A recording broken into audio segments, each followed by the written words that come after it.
प्रिय दर्शकों, जय सिया राम, जय श्री कृष्णा। आइए आज भगवान के परम भक्त, परम सखा, प्रिय मित्र सुदामा जी की कहानी श्रवण करते हैं। भगवान के भक्त का लीला चरित्र की कथा करने से भगवान की परम कृपा प्राप्त होती है। भगवान के प्रिय भक्त विप्र सुदामा, महान दरिद्री सुदामा पंडित भगवान श्री कृष्ण के लड़कपन के सखा थे। दोनों एक ही गुरु के घर एक साथ पढ़े थे। सुदामा जी वेदों के तत्वज्ञ, परम शांत स्वभाव के थे। भगवान श्री कृष्ण जी से इनकी खूब पटती थी।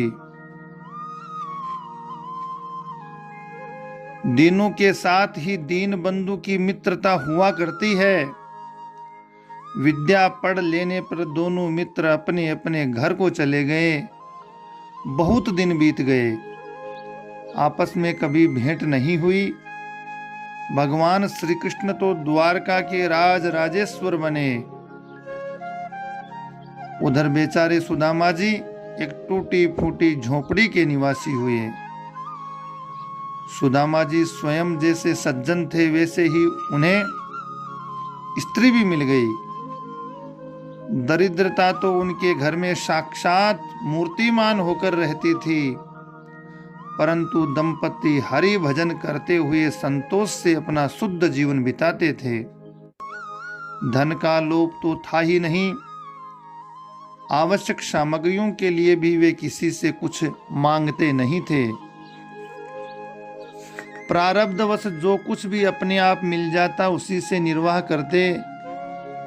दरिद्रता के कारण सुदामा जी एक बहुत मेले कुचेले कपड़े पहने रहते और उनकी पतिव्रता स्त्री भी एक मेले कुचेले कपड़े से ही अपना काम चलाती।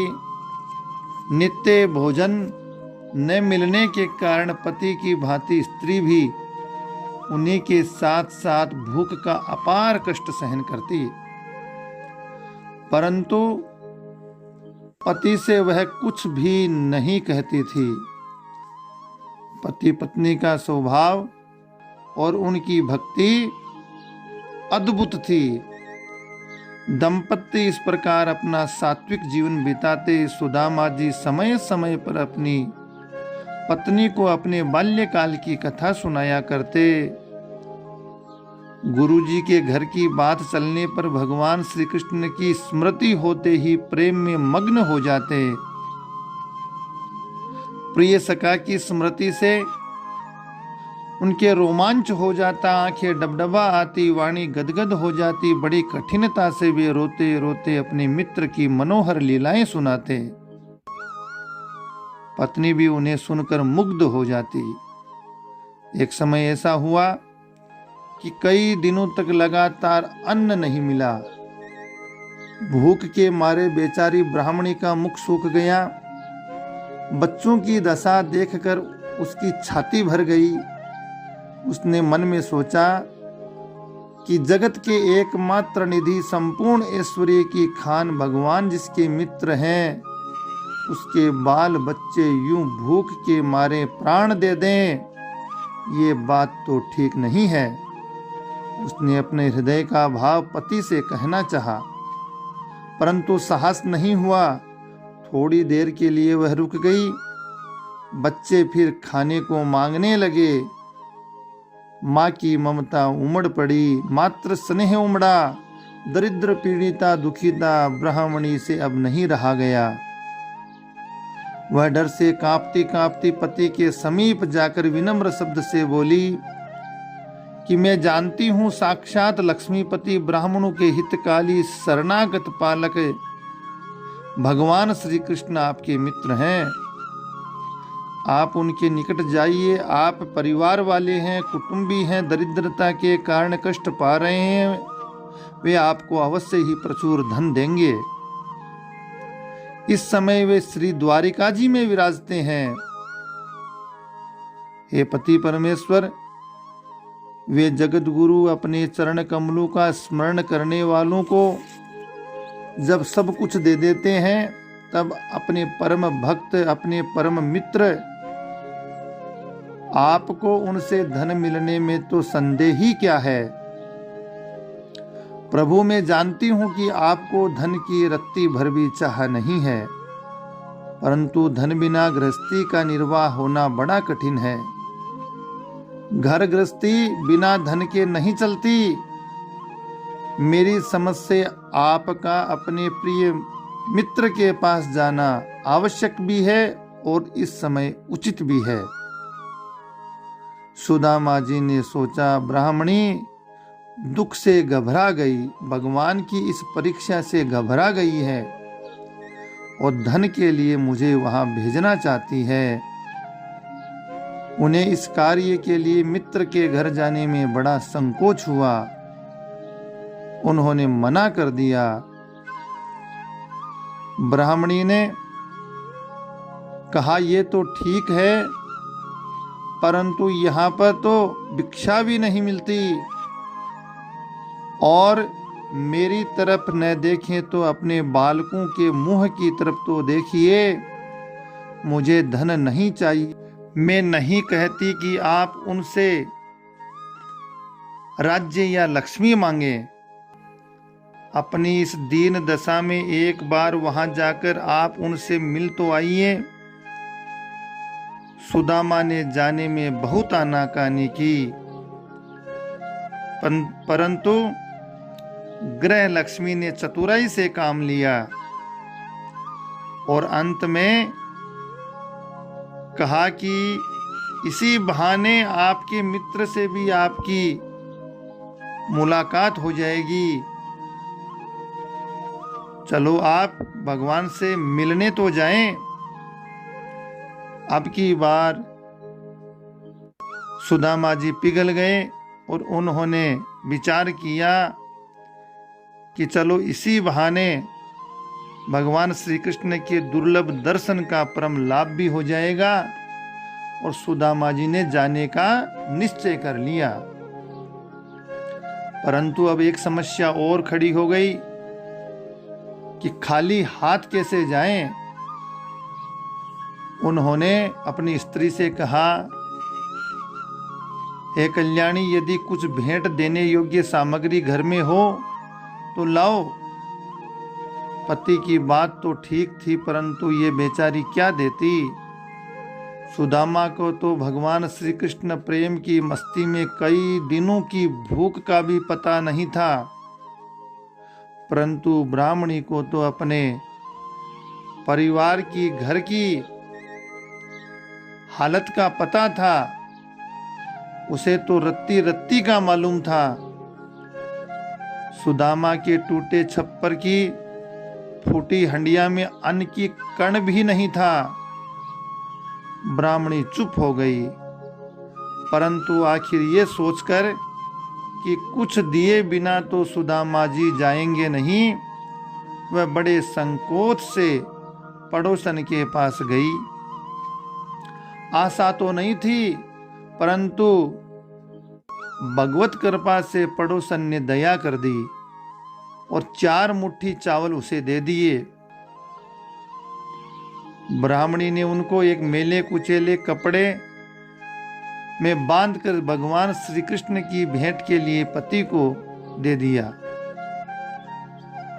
और सुदामा ने अच्छा कहकर चावलों की उस पोटली को बगल में दबा ली और द्वारका जी की तरफ प्रस्थान किया।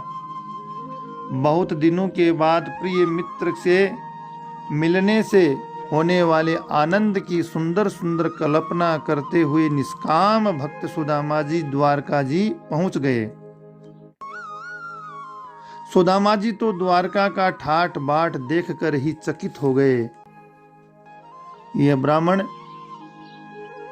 भगवान श्री कृष्ण का महल भी नहीं जानता, इस बात से आश्चर्यचकित होकर किसी नागरिक से सुदामा जी को महाराज का महल दूर से दिखला दिया। सुदामा जी महल के पहले द्वार पर पहुंचे। द्वारपाल ने मस्तक नवाकर कुशल समाचार पूछने के बाद कहा, हे ब्राह्मण देवता, आप महानुभाव कौन है और किससे मिलने की इच्छा से यहाँ पधारे हैं? सुदामा ने कहा, विप्र सुदामा नाम कृष्ण है मित्र हमारे, मित्र मिलन हो द्वारपाल, आयहूं हरि द्वारे। सुदामा के इस मुख से भगवान के लिए मित्र शब्द सुनकर द्वारपाल की बुद्धि चकरा गई। उसने सोचा, कहीं ब्राह्मण पागल तो नहीं हो गया है। अरे, ऐसे सर्वेश्वर भगवान को नंगा भूखा ब्राह्मण अपना सखा कैसे कह सकता है? परंतु द्वारपाल तो भगवान का था। उसने सोचा, मेरे प्रभु दीन बंधु हैं, दीनानाथ हैं, वे भक्तों के बस में रहते हैं। दीन का मित्र बनना उनके लिए स्वाभाविक है। राज नियम के अनुसार ब्राह्मण को आदर सहित वहां पर बैठाकर द्वारपाल अंदर गया और भगवान सुदामा शब्द सुनते ही सारी सुध बुध भूल गए। भगवान ने जैसे ही द्वारपाल के मुख से सुदामा नाम सुना, सारी सुध बुध भूल गए। द्वार खड़ो द्विज दुर्बल देखी, रहो चकीसो वसुदा अभिरामा, पूछत दीन दयाल को धाम, बतावत अपनो नाम सुदामा। इस प्रकार से द्वारपाल ने कहा, भगवान अपनी सुध बुध भूल गए हैं। मुकुट वहीं रह गया, पीतांबर कहीं गिर गया, पादुका भी नहीं पहन पाए और दौड़े द्वार पर। जाते ही सुदामा जी के चरण कमलों को देखा और आज भक्त और भगवान का प्रिय सखा के रूप में मधुर मिलन हो रहा है। कृष्ण सुदामा दोनों के नेत्रों की मिली हुई आंसुओं की धारा से गंगा गोदावरी से अधिक कल्याणकारी होकर जगत को पावन कर रही है। महाराज की सहस्त्रों रानियां, द्वारकावासी नर नारी ब्राह्मण के सौभाग्य की सराहना कर रहे हैं। देवता चकित और मुग्ध होकर लीलामय की प्रेम लीला देख रहे हैं। देवराज इंद्र, कल्प वृक्ष, कुबेर और सुमेरु घबरा रहे हैं। ऋषि मुनि और भक्त गण भक्त वत्सल भगवान की इस मिलन रीति को देख देख कर प्रमुदित हो रहे हैं। भगवान ने सुदामा के विवाही से फटे हुए चरणों को देख कर रोते हुए कहा, देखी सुदामा की दीन दशा, करुणा करके करुणा निधि रोए, पानी परात को हाथ छूयो नहीं, नैनन के जल सो पग धोए। परात का पानी छूने की आवश्यकता भी नहीं हुई। सरकार ने अपने आंसुओं की धारा से ही सुदामा के पद पखार डाले और उन्हें छाती से लिपटा लिया है। बहुत देर हो गई। भगवान सुदामा को छाती से अलग नहीं करते। चारों ओर असंख्य लोगों की भीड़ लग गई। अद्भुत मिलन हुआ भक्त और भगवान का।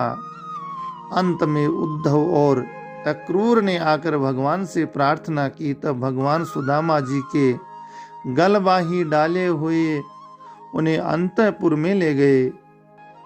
जिन महलों में बिना आज्ञा कोई भी नहीं जा सकता, उन महलों में सर्वांग सुंदर दिव्य महल में सुदामा जी पहुंचे।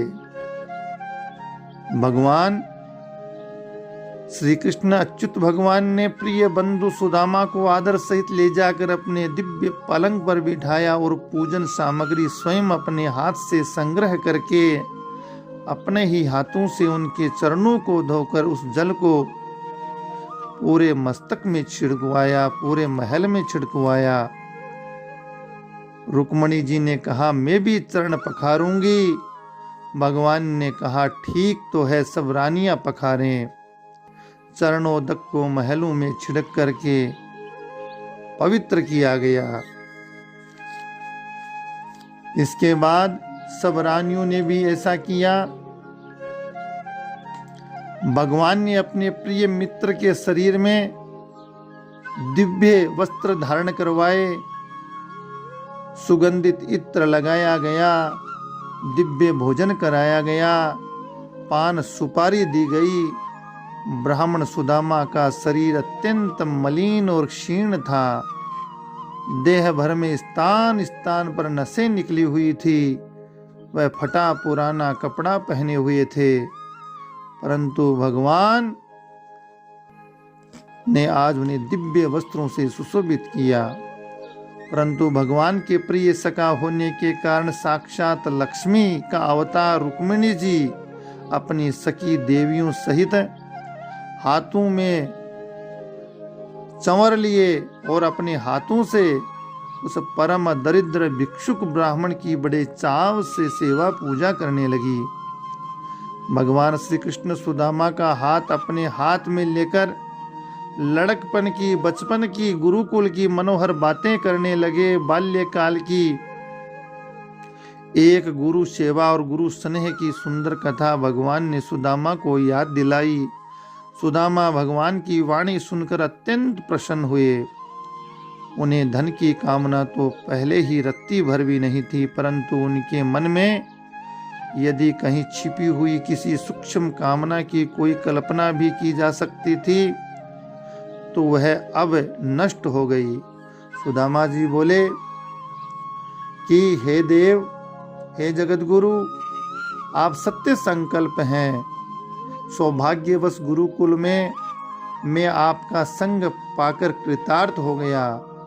हे नाथ, आपकी कृपा से मुझको कोई भी मनोकामना नहीं है, सब फल प्राप्त है मुझे।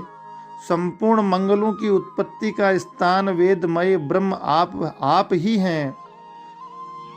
भगवान ने अपने प्रिय मित्र की प्रेम पूर्ण दृष्टि से देखते हुए हंसकर कहा, भाई तुम मेरे लिए कुछ भेंट भी लाए हो या खाली ही आए हो? भक्तों की प्रेम पूर्वक दी हुई जरा सी वस्तु को भी मैं बहुत मानता हूं,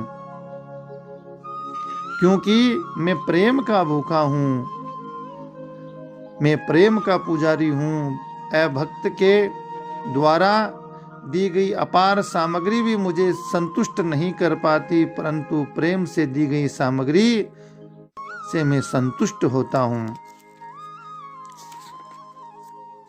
भगवान की इतना कहने पर सुदामा जी चावलों की पोटली भगवान को नहीं दे सके।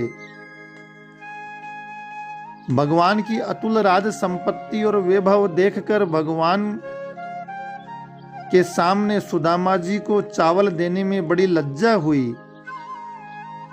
भगवान हरि सब जानते हैं, वे अंतर्यामी हैं। उन्होंने फिर प्रेम से कहा, कछु भाभी हमको दियो सो तुम काहे न देत, चापी गाठरी कांख में रहे कहो किही हेत। परंतु सुदामा जी तो संकोच कर रहे हैं।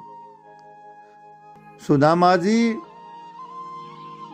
भगवान की राज संपत्ति वैभव को देख करके लजा रहे हैं कि मैं अपने इस द्वारिकाधीश राज राजेश्वर को ये क्या भेंट दूं। सब प्राणियों के अंतर की बात जानने वाले हरि ने अपने निकट ब्राह्मण के आने का कारण समझ लिया। ये मेरे निष्काम भक्त सखा हैं, इसने धन की कामना से पहले कभी मेरा भजन नहीं किया और न अभी इसे किसी तरह की धन की कामना है, इसलिए ये चावल की भेंट मुझे नहीं देना चाहता। परंतु अपनी पतिव्रता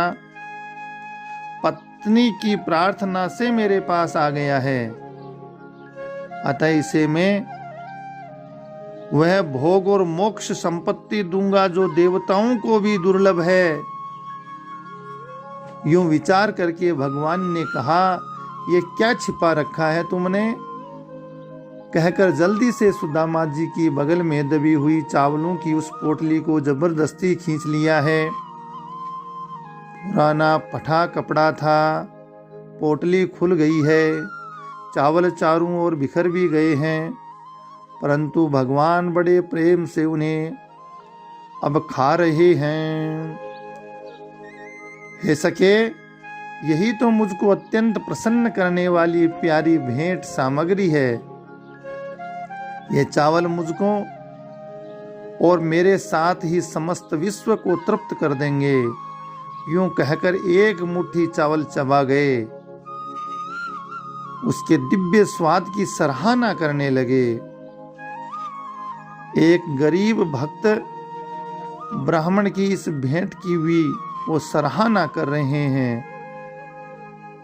तुरंत ही दूसरी मुट्ठी भरी, इतने में ही पास बैठी हुई हरि चरणे कमलों की प्यारी नित्य किंकरी अनन्या श्रिया लक्ष्मी रूपिणी जगत जननी श्री रुक्मणी जी ने परब्रह्म भगवान यदुनंदन का हाथ पकड़ लिया। रुक्मणी जी ने कहा, बस कीजिए हे विश्वरूप, आपकी इतनी प्रसन्नता ही मनुष्यों की सबसे ऊंची श्री वृद्धि के लिए यथेष्ट है। मेरी कृपा से मिलने वाली इस लोक और परलोक की आपकी रची हुई सब प्रकार की संपत्ति अथवा ऐश्वर्य इस ब्राह्मण को एक मुट्ठी चावल से ही मिल गया। अब और चावल चबाकर क्या आप मुझको भी दे डालना चाहते हैं? माता लक्ष्मी, धैर्य रखिए, भगवान आपको नहीं देते, वे तो स्वयं अपने आप को दे देते हैं, जो किसी के रोकने पर रुकते नहीं। वास्तव में भक्तों को आपसे काम ही क्या है, वे तो आपके स्वामी के उपासक हैं। आप उनकी सेवा करने के लिए साथ रहें, आपकी मर्जी। भगवान मुट्ठी छोड़ करके मुस्कुराने लगे और सुदामा जी कुछ समय द्वारिका में ठहरे। भगवान ने अपनी पटरानियों सहित उनकी बड़ी सेवा की।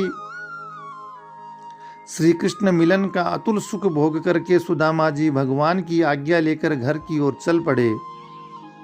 विश्व पिता आनंदमय परमात्मा श्री कृष्ण बहुत दूर तक सुदामा जी के साथ गए पहुंचाने के लिए, और प्रणाम करके तथा विनीत प्रार्थना भरे वचनों से प्रसन्न करके प्रिय मित्र को विदा किया। श्री कृष्ण महाराज ने उन्हें कुछ भी धन नहीं दिया और न सुदामा जी ने उनसे कुछ मांगा। यह बात नहीं कि उनके मन में मांगने की तो कोई कामना रही हो, परंतु लज्जा से या बिना मांगे अधिक मिल जाए या मिल जाएगा, भगवान सब जानते हैं, मैं क्या कहूँ, ये आप ही दे देंगे, इस भाव से न मांगा हो। वास्तव में उनके मन में कामना का कहीं लेस मात्र भी नहीं था। वे तो श्री कृष्ण भगवान का दर्शन पाकर परम आनंद को प्राप्त हो गए। अपनी धर्म पत्नी के कहने पर धन की इच्छा से जो उन्हें आना पड़ा था, उन्हें अपनी इस कृपणता पर बड़ी लज्जा हो रही थी। सुदामा मन ही मन विचार करते हुए चले जा रहे हैं कि आज मैंने भगवान के साक्षात दर्शन किए और भगवान ने मुझे गले लगाया, मुझ जैसे महादरिद्र को इतना सम्मान दिया, जिनके साथ भगवती लक्ष्मी विराजमान होती है। मैं नीच दरिद्र, कहाँ लक्ष्मी निवास भगवान श्री कृष्ण, मैं उनके समतुल्य थोड़े ही हूँ, परंतु मुझे गले लगाया। मुझ जैसे ब्राह्मण को भगवान ने गले लगा करके भाई जैसा आदर प्रदान किया। रुक्मणी जी स्वयं मुझ पर चंवर डुलाने लगी और इस प्रकार से भगवान श्री हरि ने मेरा स्वयं पूजन किया। सुदामा मन ही मन कहते और मन में इस प्रकार से विचार करके बड़े प्रसन्न हो रहे हैं। उन्हें इस बात का कहीं भी दुख नहीं है कि भगवान श्री हरि ने मुझे धन नहीं दिया। यह निर्धन ब्राह्मण धन पाने से अत्यंत गर्वित होकर के मेरा स्मरण नहीं करेगा, इसलिए भगवान ने मुझे धन नहीं दिया होगा। यही बात सोचते हुए सुदामा जी बड़े प्रसन्न हैं। और इस प्रकार से राजेश्वर भगवान बड़े प्रसन्न हुए अपने परम भक्त पर। भगवान के दर्शन अमोघ हैं। सुदामा जी के मन में अब कोई कामना नहीं रही, परंतु उनकी पत्नी के मन में एक बार कामना का उदय हुआ। भगवान ने इसे भी पूरा किया। अद्भुत कर्मा विश्वकर्मा जी को भेजकर सुदामा जी की टूटी झोपड़ी रातों रात दुर्लभ देव विलास नगर के रूप में परिणित करवा दी। सुदामा जी अपने गांव के समीप पहुंचकर देखते हैं कि वहां उनकी झोपड़ी का कहीं अता पता नहीं है। जहां झोपड़ी थी वहां आज सूर्य, अग्नि और चंद्रमा के समान तेज युक्त बड़े बड़े ऊंचे ऊंचे महल बने हुए हैं। उनके आसपास बाग बगीचे लगे हुए हैं। अनेक पक्षी नाना प्रकार के कल्लोल कर रहे हैं और अनेक प्रकार के पुष्प खिल रहे हैं। महलों में भी विविध भांति के दिव्य वस्त्र आभूषण होते हैं। वैसे ही वस्त्र आभूषण पहने हुए स्त्री और पुरुष इधर उधर घूम रहे हैं। सुदामा जी तो ये देख करके दंग रह गए। उन्होंने सोचा, मेरी टूटी झोपड़ी कहाँ गई? ऐसा संपन्न महल कैसे बन गया? क्या मैं स्वप्न देख रहा हूँ? क्या मैं दूसरे नगर में आ गया हूँ? सुदामा जी अपने घर की एक एक चीजों को याद करके सोचने लगे, यहाँ पर तो वैसी कोई भी नहीं है। अरे ये सब तो सही, परंतु ब्राह्मणी और बच्चे कहाँ गए? सुदामा जी यूं सोच ही कर रहे थे। देव देवियों के समान तेज युक्त सुदामापुरवासी नर नारियों ने आनंद सहित गाते बजाते हुए स्वागत के लिए वहां आकर आदर पूर्वक सुदामा जी से कहा कि आप विचार क्या कर रहे हैं? चलिए पधारिए, यह आपकी ही पूरी है। पति का शुभ आगमन सुनकर के उनकी आगवानी के लिए सुंदर वस्त्र आभूषणों से सज्जिता लक्ष्मी सरीखी शोभा वाली सुदामा जी की पतिव्रता स्त्री भी बाहर निकली। पति को देखकर प्रेम की उत्कंठा से उनके नेत्रों से आनंद के आंसू बहने लगे। सुदामा जी ये सब देख करके विस्मित हो गए। उन्होंने उस महासमृद्धि तथा ऐश्वर्य युक्त महल में पत्नी सहित प्रवेश किया। सुदामा जी सारा रहस्य समझकर मन ही मन कहने लगे, यह उन महान ऐश्वर्यशाली भगवान श्री कृष्ण की ही लीला है। वे ही मेरी सखा याचक को बिना बताए गुप्त रूप से सब कुछ देकर उसका मनोरथ पूर्ण करते हैं। परंतु मुझे धन नहीं चाहिए। मेरी तो बारंबार यही प्रार्थना है कि जन्म जन्मांतर में वही श्री कृष्ण मेरे सखा और मित्र हो। मैं उनका अनन्य भक्त रहूं। मैं इस संपत्ति को नहीं चाहता। मुझको तो प्रत्येक जन्म में उनकी भक्ति प्राप्त हो, क्योंकि धन के गर्व से धनवानों का पतन हो जाता है। ये वचन अब दरिद्र सुदामा के ही नहीं, परंतु महान ऐश्वर्यवान होने पर मन से सर्वथा हम भगवान को भूल जाते हैं। भक्तराज सुदामा ने अपने अनासक्त भाव से संसार में रहते हुए ईश्वर भजन में मन लगाकर धीरे धीरे सांसारिक विषयों का त्याग करके अंत में भगवान के ध्यान से अपने अहम भाव को सर्वथा मिटा दिया। वे शीघ्र ही ब्रह्म ज्ञानियों की गति उस विशुद्ध परम पद को प्राप्त हो गए। यदि आपको भी कोई मित्र चाहिए तो जगत के स्वार्थमय मित्रों को छोड़कर उस परम सुहृद भगवान कृष्ण की अद्भुत भक्ति और भगवान श्री कृष्ण को ही अपना मित्र बनाइए। भगवान श्री हरि नारायण विष्णु को अपना मित्र बनाइए, सखा बनाइए। भगवान से अपना संबंध जोड़ करके देखिए, देखिए देखिए वह हाथ बढ़ाए आपसे गाढ़ी मित्रता करने के लिए आपके सामने उपस्थित है। अवसर न चूकिए। भक्ति भक्त भगवंत गुरु चतुर नाम वपु एक, इनके पद वंदन किए नासत विघ्न अनेक। भगवान के भक्तों का ये चरित्र सुनने से अनेक प्रकार के विघ्न दूर होते हैं और भगवान की परम भक्ति प्राप्त होती है।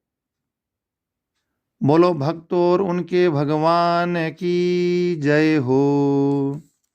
वीडियो चैनल को लाइक शेयर सब्सक्राइब करें, घंटी के निशान को दबाएं, अपना स्नेह प्रेम इसी प्रकार देते रहें।